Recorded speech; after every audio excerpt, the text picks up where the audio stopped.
चुनौती फेरि पनि अघिल्लो एकातिर 65 वर्षको लामो अन्तराल पछि 2007 सालले परिलक्षित गरेको नेपाली जनताको प्रतिनिधिद्वारा नेपालको संविधान निर्माण गर्ने उद्घोषणलाई हामीले कार्यरूपमा परिणत गर्यौं, संघीय लोकतान्त्रिक गणतन्त्रको घोषणा गर्यौं।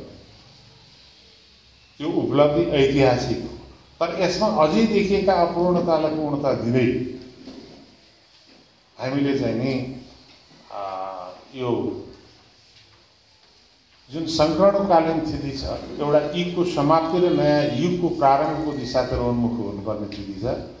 त्यसको निम्ति अझै सहमति साथ संविधानमा देखिएका केही विषयवस्तुमा संशोधन सहित यो संविधानलाई कार्यान्वयन गर्नुपर्ने राष्ट्रिय दायित्व छ।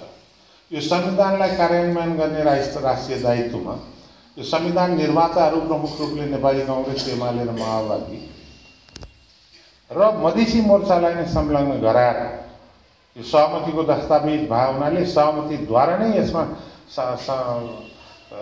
संशोधनको प्रक्रिया अगाडि बढाउँदै यो अत्यन्त छोटो समयभित्र संविधान कार्यान्वयन गर्नुपर्ने चुनौती छ।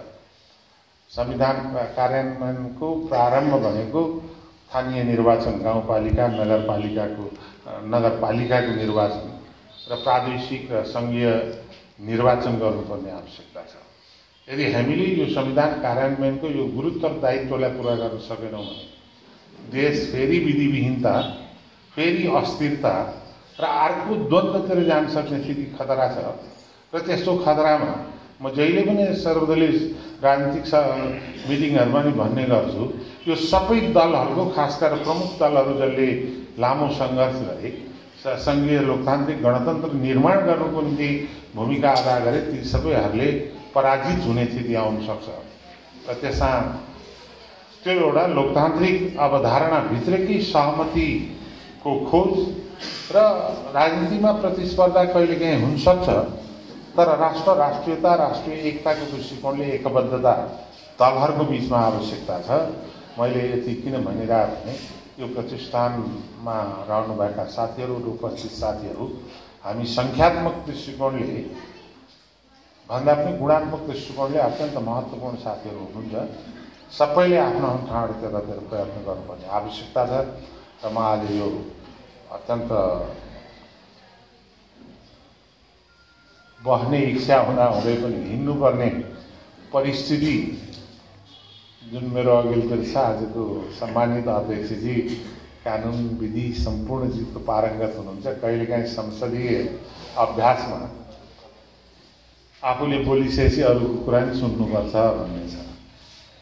सबैको सुन्न नचाहिने एकजना मान्छेको चाहिँ सुनेर जानुपर्छ, नत्र अशिष्ट हुन्छ भन्ने छ। तर म सभापति लगायत सबै साथीहरूको अनुमतिले, तपाईहरुको नि अनुमतिले अशिष्ट हुन चाहन्छु। म बाध्य छु अशिष्ट हुनुको निम्ति।